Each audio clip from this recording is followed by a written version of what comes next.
vamos a volarle mazo a otra filosofía, a otra ideología, y en este caso es realmente muy seria porque es de donde surgen muchas de las absolutas torceduras que encontramos alrededor de nuestra sociedad, y tiene que ver con el ocultismo. Alguien podría pensar, este no es un tema para gente que ha estudiado o que realmente es altamente seria en la consideración de todas las cosas. Hablar del diablo, del reino de las tinieblas, realmente no debería invertirse tiempo en esto.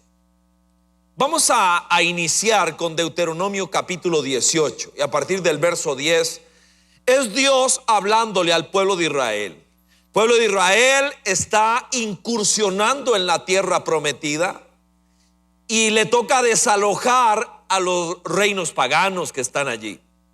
Y Dios les escribe, de manera inspirada les advierte: nadie, valdría la pena entender que queda fuera de esto, nadie entre los tuyos deberá sacrificar a su hijo o hija en el fuego. Van a llegar a una tierra donde van a adorar a un dios llamado Moloch. Quien está detrás de eso es Satanás. Ese Moloch en su estatua tiene un horno en el vientre, y ellos echan a su primer hijo ahí al fuego. Dice: nadie sacrificará a su hijo en el fuego. Y luego continúa: ni practicará adivinación, ni brujería, ni hechicería, ni hacer conjuros, servir de medium espiritista, consultar a los muertos. Cualquiera que practique estas costumbres se hará abominable al Señor. Una de las tareas que se tiene cada vez que uno va a estudiar la Biblia es tomar alguna palabra y ver las acepciones que tiene. En este caso, abominación lo que implica es le revuelve el estómago a Dios. Y usa figuras para que nosotros entendamos. Hay cosas que no son tan desagradables que nosotros decimos: y me revolvió el estómago. ¿Ok? Esa es la palabra. Así lo ve Dios. Sin duda alguna, el ocultismo no es agradable a Dios. La palabra que usa el Antiguo Testamento es abominación. ¿Por qué? Porque se refiere a una sensación estricta de condena y rechazo absoluto de Dios a estas prácticas. Tiene que ver con el lado diabólico de lo sobrenatural por la presencia de las fuerzas demoníacas. Ahora, que es muy interesante, porque seguramente alguna persona estará pensando: bueno, lástima que estamos invirtiendo un fin de semana en esto. Podríamos hablar de algo más constructivo, más instructivo. Vea qué interesante. Estamos sufriendo de una especie de anestesia respecto a esto. No reaccionamos de la manera que Dios dice que nosotros deberíamos reaccionar. Vemos con alguna normalidad cosas ligadas al mundo ocultista. Ejemplo: ¿cómo celebramos nuestras fiestas de pueblo? Bueno, ahí andan los muñecos bailando y la giganta, y entre todos está el diablillo. Y el diablillo anda punzándole o chilillando el trasero a la gente. Es un vacilón, ¿ok? Así lo vemos. Y empezamos a anestesiarnos. Entonces el diablo ya es algo jocoso. Podemos hablar de un equipo de fútbol y decimos: los Diablos Rojos de San Carlos. Está bien, no le voy a San Carlos, pero es deportivo el asunto. Podemos llegar al supermercado y encontrarnos ahí el jamón del diablo. ¿Ok? Y entonces, nada, es comestible el asunto. No tengo por qué sufrir con aquella cosa. Y después vemos Sueño con Ginny, Los Rocos, y Mi Mujer es Hechicera. Todavía más rocos. Los jóvenes se quedan así como.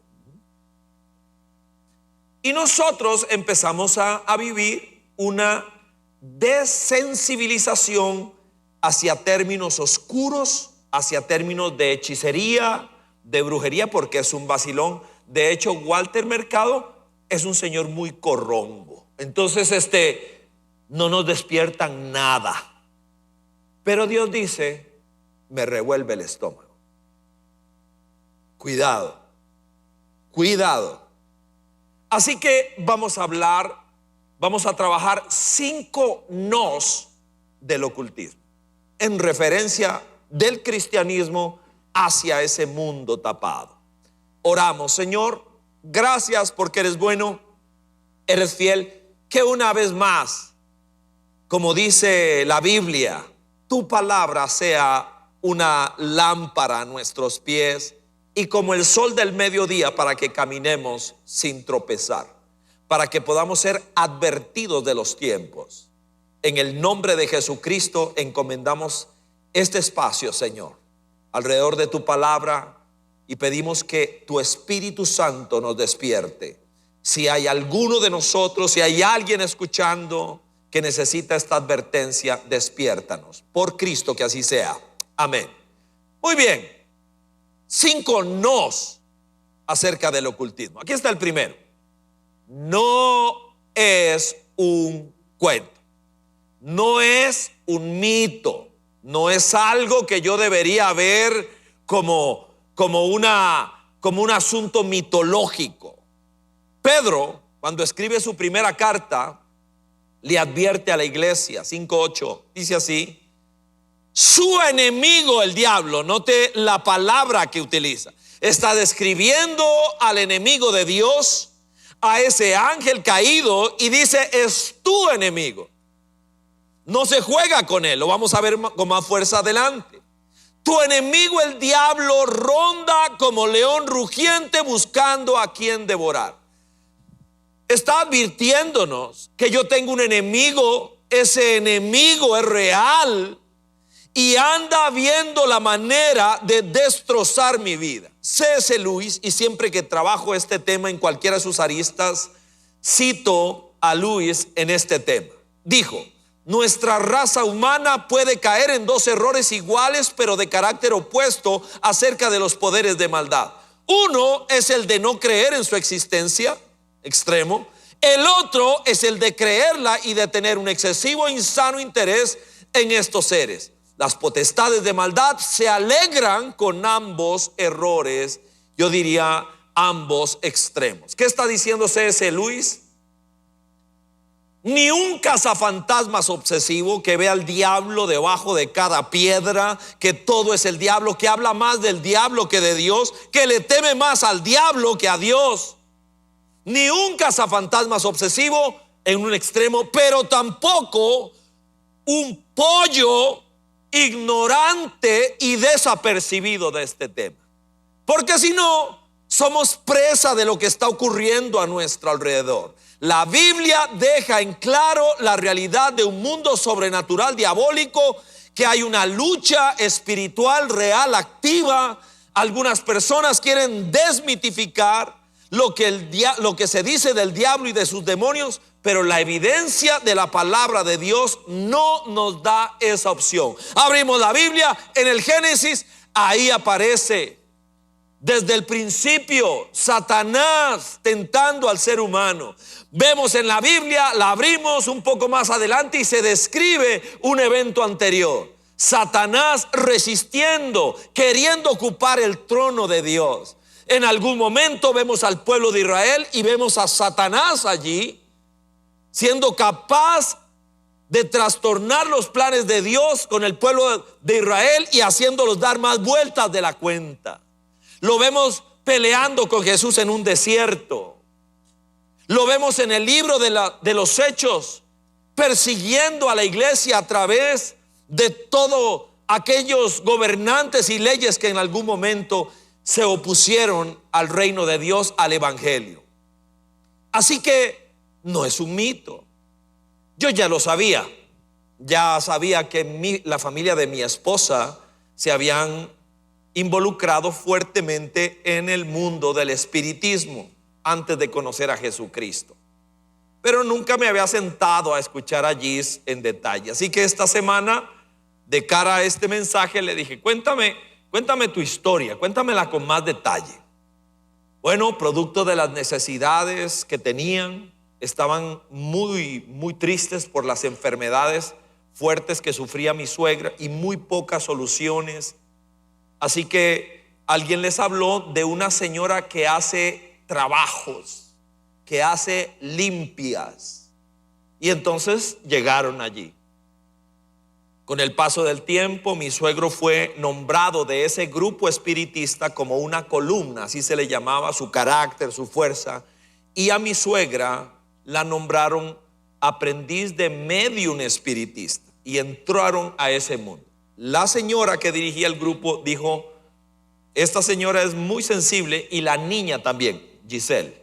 Quisieron meterla de una vez desde los 12 años a ser medium espiritista. Mi suegro se opuso. Así que dice que ellos empezaron y ya era la mano derecha mi suegra de esta mujer. Y que en algún día le dije, Gis, ¿alguna vez viste algo así fuerte que te impresionara? Bueno, todas las reuniones eran realmente impactantes, lo que ocurría allí, lo que se hacía. Visitaban casas, gente venía y yo estaba ahí. Dice, una vez estaban ayudando a una gente porque estaban con un encanto. Se supone que en este mundo están los buenos y los malos. Según la Biblia, todos le producen a Dios náuseas.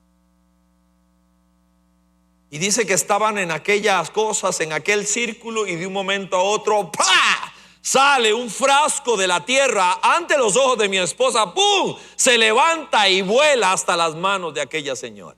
Dice Giselle que quedó petrificada en aquel momento, en aquel instante. Cuando ellos llegan a conocer a Jesucristo, fue toda una lucha. Aquella casa se quería desarmar, la casa de ellos. Una cosa impresionante, me cuenta Gis. Y que mi suegra, el primer día que llegó a la iglesia, tuvo que irse al baño. Y todo lo que duró la reunión, ella duró allá adentro, vomitando. Y dice en su testimonio que le salían unas cosas horribles desde las entrañas. Fue un proceso muy fuerte de liberación. Escúcheme, no es mito, no es un cuento chino, no es Frankenstein ni Drácula, no, es real. Segundo, no, nadie que entre a este mundo entra gratis. Es peor que la mafia, es peor que el mundo de las drogas. Nadie puede entrar allí sin consecuencias.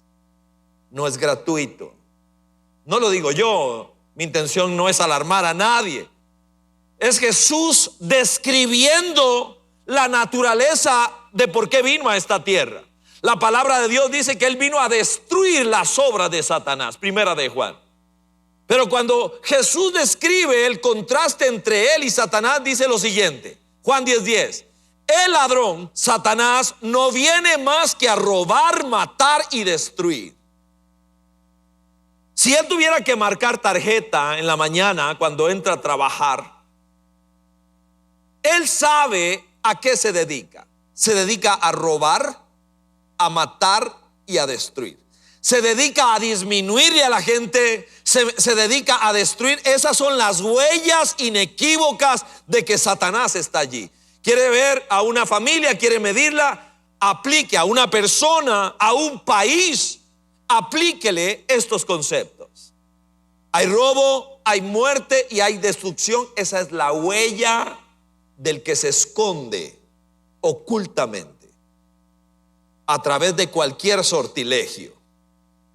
Es evidente el creciente interés en el mundo ocultista que hay a partir de la necesidad humana, la curiosidad humana y la urgencia humana por soluciones.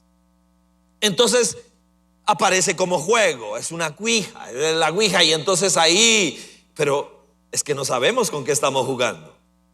¿Cuáles son las fuerzas que se mueven detrás de eso? Y algo tan inocente, comillas, como el horóscopo.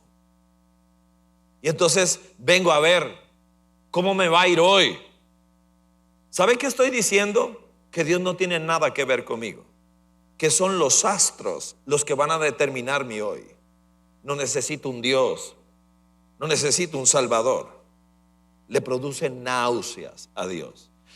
Temas que parecieran de la Biblia, del cristianismo, la relación de un ser humano con los ángeles. Entonces alguien entra al mundo espiritual invocando ángeles. Se le llama angeología hoy. Y hay muchas escuelas aún de corte evangélico que entran por esa puerta. ¿Saben que no existe ni una sola vez en la palabra de Dios que un ser humano hable o le dé una orden a un ángel, más bien que le diga: ángel, haga esto o aquello?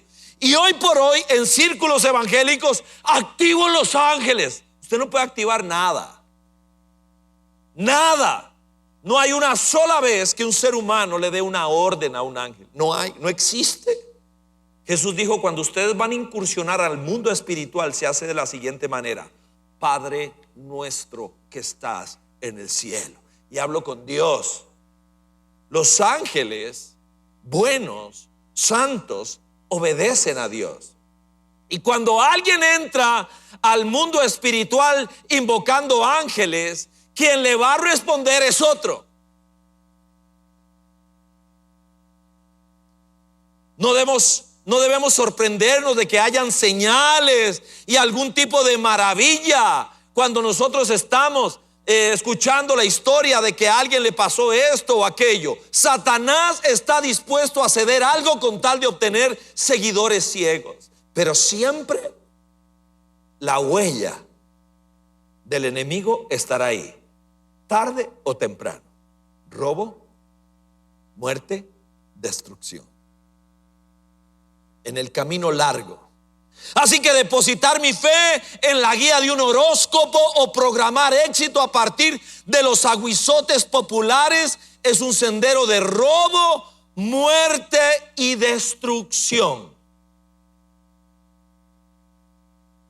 Dice la palabra en Deuteronomio 18, siguiendo un poco más adelante, verso 14 en Reina Valera, dice: porque estas naciones que vas a heredar, agoreros y adivinos oyen. Ahí está su fe, ahí está su confianza, mas a ti no se te ha permitido esto por Jehová tu Dios. Es que mi abuela, es que mi mamá, es que todo el mundo lo hace. ¿Cómo que todo? Y esa es la regla de conducta para que todo el mundo lo hace.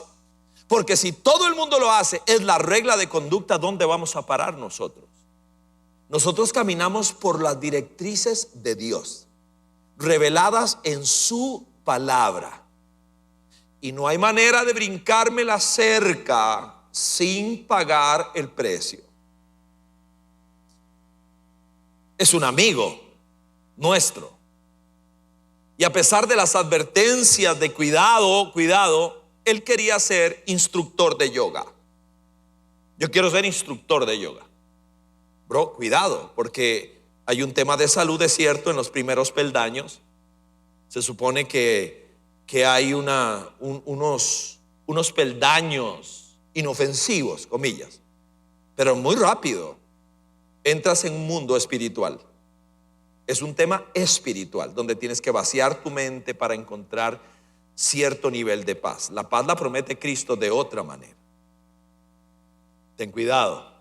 Se inscribe, se va a un lugar aislado donde consiguió ser instruido por uno de los mejores maestros de esto, con un grupo más de gente, par de semanas de retiro que tenía que tener por allá. Y una de las noches después de haber empezado el curso sale de noche, no podía dormir. Y de repente ahí en el Montazal ve a su instructor flotando en el aire frente a él, así. Lo llama, pero no le contesta. Raro. Él asumió que estaba caminando allí, a pesar de que ahora lo describe, estaba flotando frente a nosotros, porque iba con otra persona. Así que se regresa a la casa, pero ahora en la casa lo ve dormido allá. Está dormido allá, pero lo acabo de ver flotando allá. Así que viene, lo sacude aquí.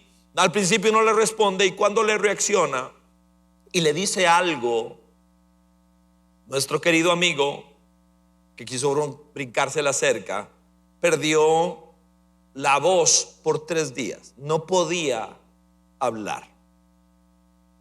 Obviamente vino a buscar, oren por. Normalmente así somos, ¿verdad? Órenme por favor, porque no es gratis. No me brinco la cerca sino más, porque vino a robar, vino a matar, vino a destruir. 3. La verdad me impresionó mucho, especialmente por nuestra mentalidad pacifista que nos hace normalmente gente que abogamos por la neutralidad. En este tema no es posible ser neutral, no es posible. No lo digo yo, la mayoría diría, yo me echo para atrás, ya, allá están los brujos y allá están los hiperpanderetas. Ya. Jesús no dijo eso. Vea lo que dijo Jesús. Y el contexto es correcto. Recuerde, el bosquejo está aquí en nuestra página, puede bajarlo. El contexto de este verso es absolutamente correcto en guerra espiritual. El contexto es saquear la casa del hombre fuerte. Primero tengo que amarrarlo para poder hacer mi trabajo. Es un contexto de guerra espiritual. 12:30 Jesús dijo, coronando el pasaje, el que no está de mi parte está contra mí. No puedo ser neutral aquí. No puedo simpatizar. Aquí aparece la necesidad de algunos grados de radicalidad. Viniendo a la serie, es altamente aleccionador para quienes asistimos a Vida Abundante Coronado. Nosotros sabemos muy bien que aquí viene todo tipo de personas. Viene gente de fe cristiana, en efecto, viene gente que no cree ni en su mamá, y ahí vienen y se sientan, y lo sé porque hemos hablado con ellos, y vienen y se sientan acá y escuchan. Esta serie es muy importante para todos nosotros. ¿Por qué? Porque me ayuda a ubicarme respecto al lugar donde yo estoy y contestarme a esta pregunta: ¿será este el lugar correcto para mí? Si usted dice, es que yo no estoy de acuerdo con esto o con aquello, le recuerdo la base de esta serie: destruimos argumentos y toda altivez que se levanta contra el conocimiento de Dios. Estamos derribando fortalezas mentales que se establecieron poco a poco en nuestra mente, porque lo último que queremos decir acá es lo que a mí me parece. Tratamos de plantear lo que la palabra de Dios dice. Vea este ejemplo. Es una figura, un ejercicio rápido. El yin yang, por ejemplo, lo vemos en muchos lugares, lo vemos con naturalidad, y básicamente es un símbolo. Cuando se viene a la descripción que hace el mundo oriental de esto, es principio filosófico y religioso que explica, y yo le puse comillas, la existencia de dos fuerzas opuestas pero complementarias. Y aquí viene la parte importante, que reflejan el dualismo existente entre el bien y el mal. ¿Qué está diciendo? Básicamente que refleja la lucha eterna entre la luz y las tinieblas, entre Dios y Satanás, entre el bien y el mal. Pero hay un grave error en la figura. ¿Por qué? Porque lo primero que está diciendo es que son iguales. Que son iguales en su dimensión y en su fuerza. Entonces yo no conozco, como vamos a ver más adelante, no termino de entender que en efecto tengo que tener un bando.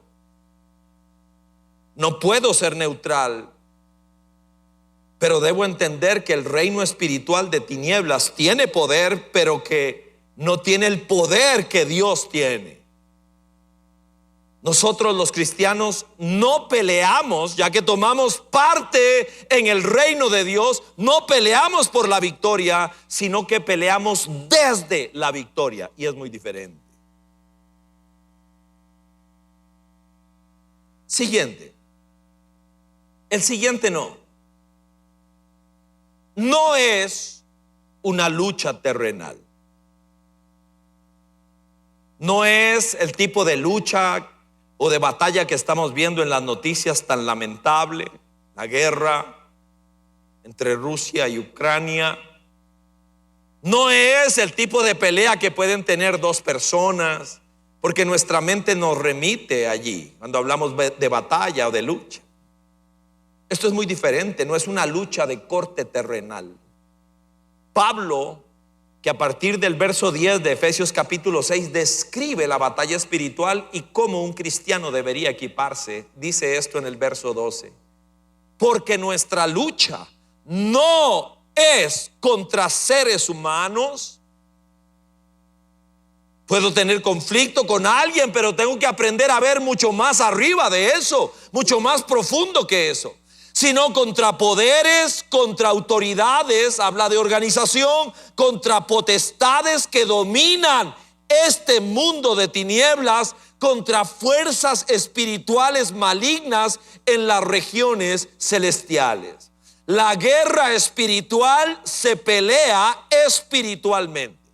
Aquí nosotros necesitamos desarticular una de las tantas mentiras de Satanás, y es cuando alguien desarrolla una mentalidad animista. Hemos hablado de esto en algunos momentos. ¿Qué es una mentalidad animista? Es alguien que le otorga a una cosa un poder particular y especial.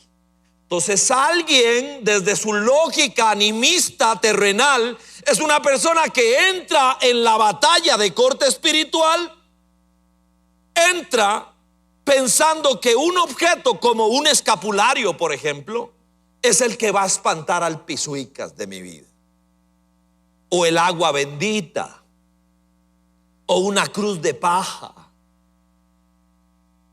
o la Biblia abierta en la sala. ¿En cuál salmo? Déjeme decirle algo. No sirve de nada. Y usted dice, ¿cómo que la Biblia abierta? Yo no creo en algunas, pero la Biblia abierta en el salmo sirve para nada. Para nada. Le voy a decir que sí sirve. Cuando usted agarra la palabra de Dios y se la ensarta en el corazón y la cree de verdad, y entonces desde sus entrañas dice que el que habita al abrigo del Altísimo morará bajo la sombra del Omnipotente. Diré yo al Señor, no a alguien, no a mi abuela, diré yo al Señor, es personal: esperanza mía, castillo mío, mi Dios, ¿en quién confiaré? Solo Él me puede librar de la peste que anda en oscuridad. Eso sí funciona. Pero no la Biblia como amuleto. No, de ninguna manera. De hecho, el diablo, para su información, se sabe la Biblia, seguro más que usted y más que yo, y fue capaz de citársela a Jesús. Eso pone responsabilidad en nosotros. Tenemos que saberla y saberla bien. Para eso hay que venir a la escuela bíblica, ¿cierto? David Jackson. Así que nosotros, cuando tenemos una mentalidad animista, estamos en desventaja, porque el infierno se ríe de nosotros. Ay, prendí una velita. Ay, ando cargando un rosario. Y tengo una cabeza de ajos en la bolsa de atrás. Animismo absolutamente estéril. Herraduras. Como me dijo una señora ahí, fue hace tantos años que me atrevo a contarlo, esperando que no produzca dolor y que no ande por acá. Me dijo, ay pastor, andaba en Israel y le traje agüita del Jordán. La pregunta es, ¿qué hago yo con agua del Jordán? ¿Qué se esperaría que haga con agua? Yo me quedé, pero por dentro pensé, me hubiera traído una gorra mejor del Jordán. Porque es animismo, es animismo. Es animismo, no es lo que... Cuando Jesús pone los zapatos allá en Gadara, Marcos 5, Lucas capítulo 8, no anda nada. El endemoniado gadareno empieza a aullar, Está lleno de demonios, no le cabe uno más. Empieza a aullar, no por algo que Jesús traiga en la bolsa o ande colgando en el cuello, es por quien es Él.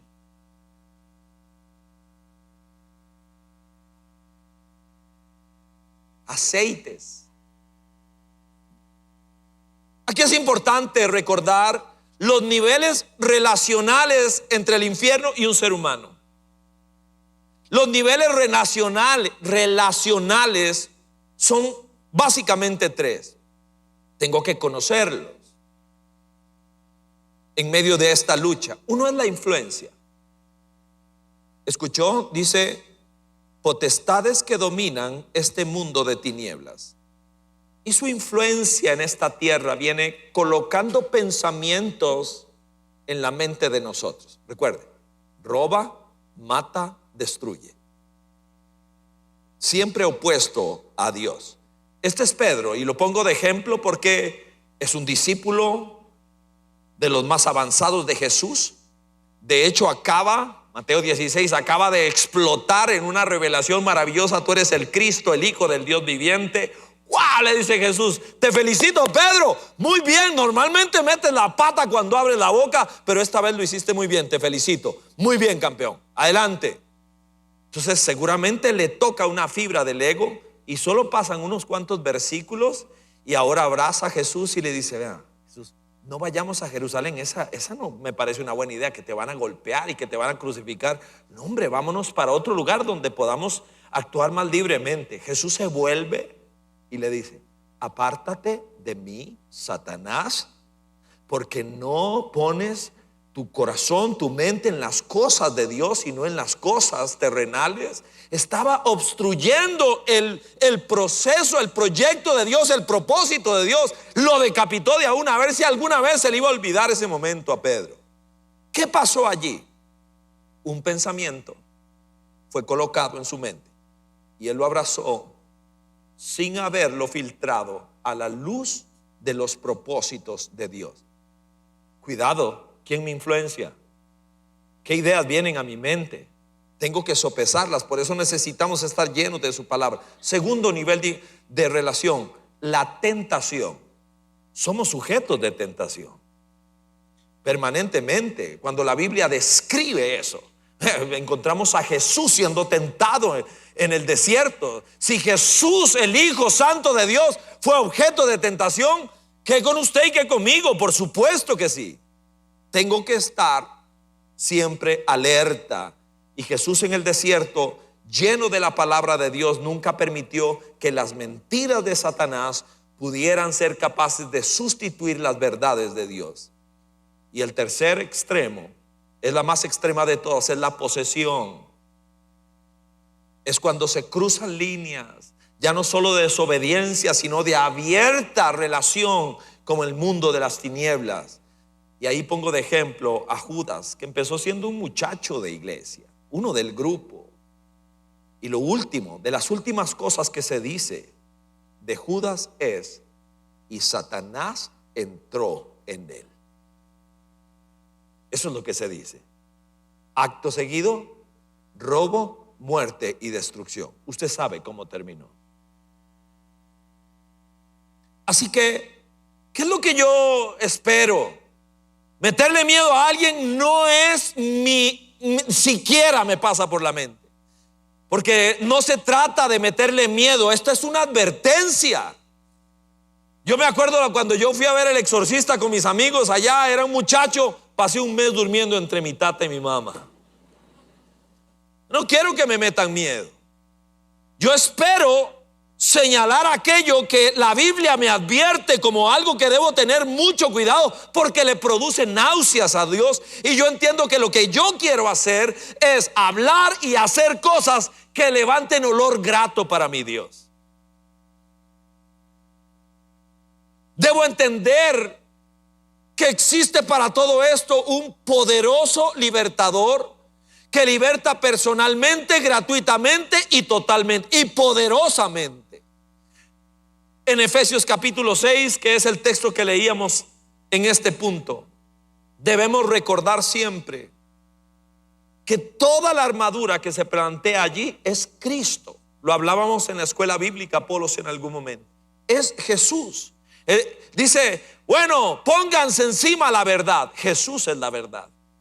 Pónganse la justicia. Jesús es nuestra justicia. 5:1 de Romanos.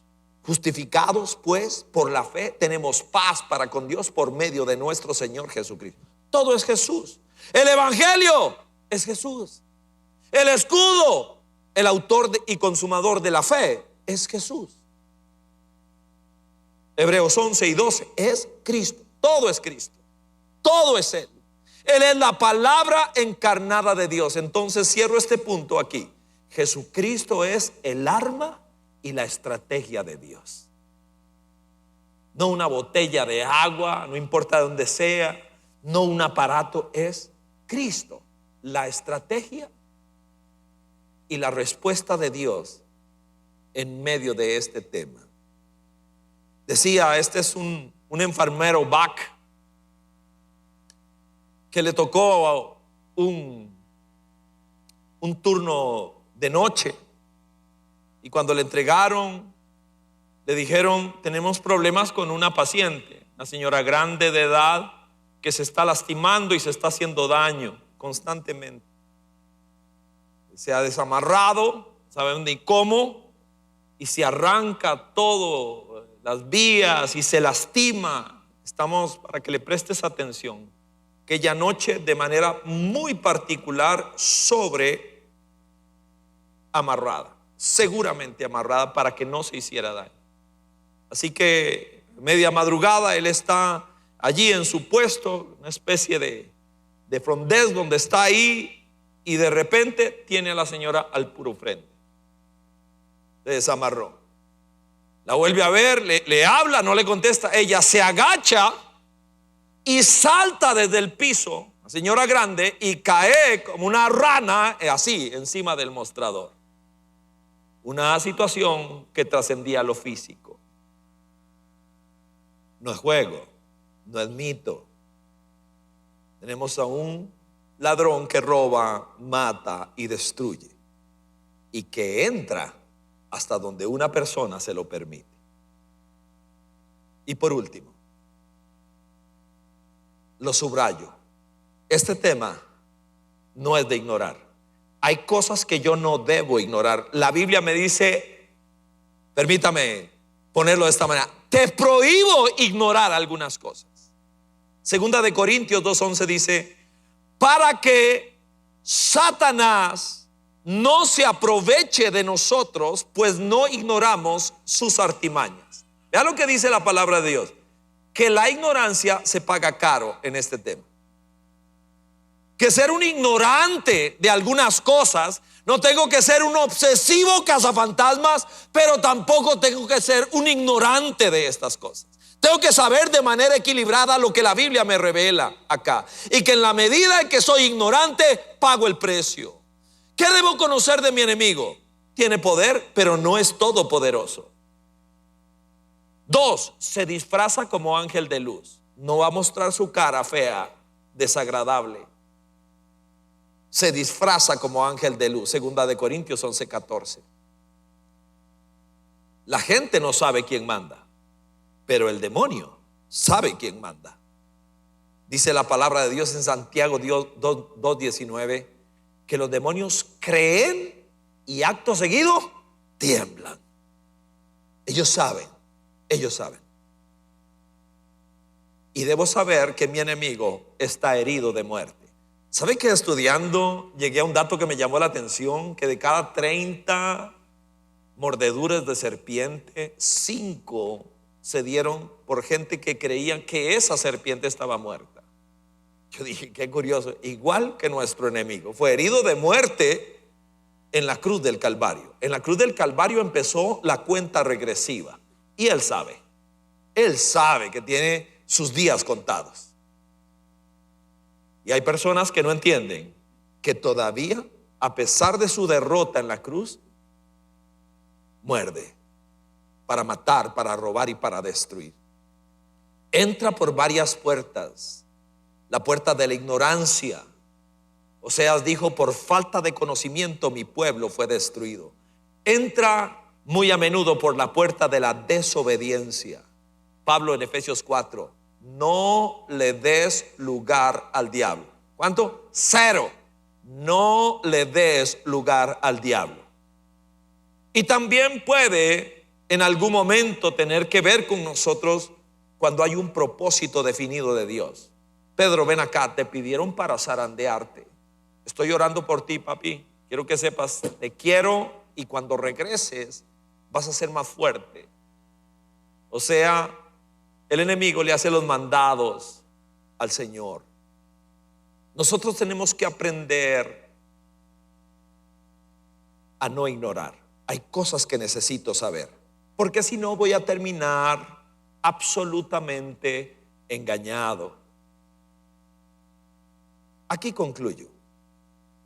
En Hechos 19 dice de esta manera: ahora es la iglesia, ya no es el pueblo de Israel, Antiguo Testamento, llegando a la tierra prometida. Ahora es el nuevo pueblo de Dios, la iglesia, gente de toda raza y nación, moviéndose por el mundo entero, predicando a Cristo, el evangelio. Dice: un buen número de los que practicaban la hechicería juntaron sus libros en un montón y los quemaron delante de todos. Cuando calcularon el precio de aquellos libros, resultó un total de 50,000 monedas de plata. La gente oyó el evangelio, se dio cuenta de que lo que estaban haciendo no era ni mito, no era ni juego, no era gratis, no podían ser neutrales, tenían que tomar decisiones firmes.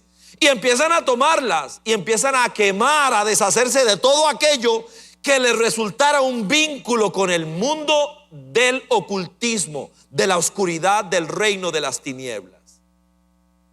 Yo debo entender que hay cosas que ya no pueden seguir siendo en mi vida. Ya no más. No más. ¿Por qué? Porque hay gente que dice: es que no hay que creer ni dejar de creer. Por eso mejor no paso debajo de esa escalera, porque ¿quién quita?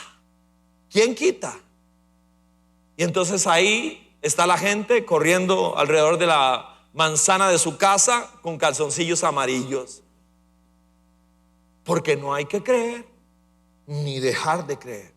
Sí, hay cosas que hay que dejar de creer, y hay cosas que necesito entender. En las manos de quién estoy, por quién camino, por quién vivo, quién es el que sustenta mis días, quién es Dios. Este es un tema de autoridad al final. Póngase de pie, por favor, y aquí empezamos a terminar. Este es un tema de autoridad. Uno encuentra en la Biblia a unos muchachos impetuosos que vieron a una persona endemoniada, y su oración fue esta. Dice el libro de los Hechos: sal fuera, demonio, en el nombre del Jesús que predica ese Pablo. El demonio habla y le dice: sabemos quién es Jesús, sabemos quién es Pablo, ¿usted quién es? Y no le fue muy bien. No es una técnica aprendida. Es: ¿quién es usted? ¿Quién soy yo? ¿De quién estoy lleno? ¿Quién habita aquí en mi corazón? ¿Quién es el Señor de mi vida? La autoridad se compone de 3 cosas. Es producida por 3 elementos en este tema. 1, la sangre de Jesucristo. Pero hay gente que la proclama como si fuera un aguizote. La sangre de Cristo. La sangre de Jesús no se grita. El infierno la reconoce en la vida de una persona. Apocalipsis capítulo 12 dice: ellos lo vencieron a Satanás por la sangre del Cordero. Y cuando alguien le entrega su vida a Jesucristo de verdad, este milagro espiritual de una sangre derramada en una cruz hace tantos años es puesta en el dintel de tu vida, y el enemigo la sabe reconocer. No es natural, no es algo físico, porque el soldado que clavó a Jesús se salpicó de su sangre, no pasó nada. Es un milagro espiritual. el Dios que todo lo sabe. En segundo lugar, la autoridad viene cuando alguien vive la palabra de Dios. Es Jesús en el desierto, no recitando un versículo como si fuera un loro. Es de las entrañas, es la vida misma. Solo al Señor Dios se adora, solo al Señor Dios se sirve. No es un verso recitado sin sentido, es una experiencia de vida, es una decisión de vida. Y la autoridad viene por la fuerza de Dios, la fuerza de Cristo. Y la fuerza de Cristo es su espíritu. Él dijo: no se les ocurra hacer nada hasta que no venga el Espíritu de Dios sobre ustedes. No hablen, no salen, no pongan un pie fuera hasta que no tengan la potencia de Dios.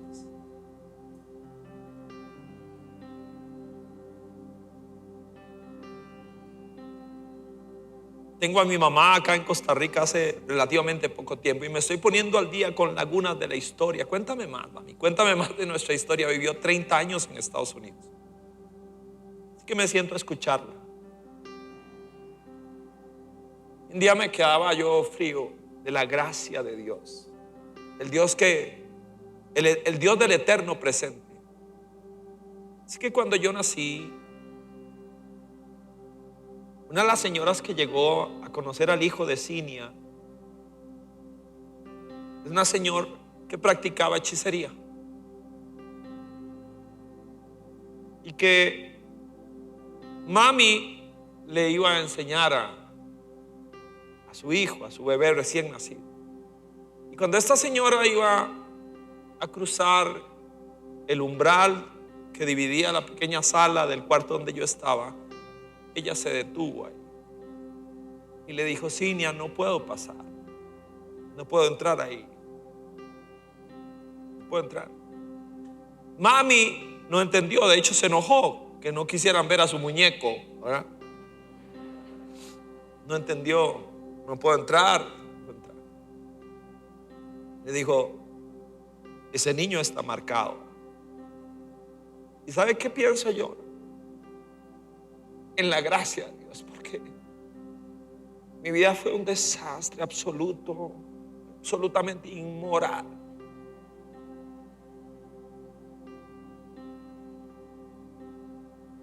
Pero el Dios que todo lo sabe ya me conocía, igual que usted. Y yo no quiero hacer cosas que le produzcan náuseas a Él. No siempre se logra, pero nosotros queremos y creemos que aunque el ladrón se levantó a robar,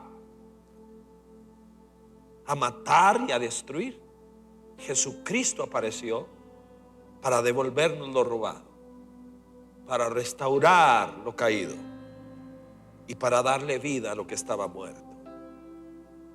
Por eso estamos aquí, no en religión,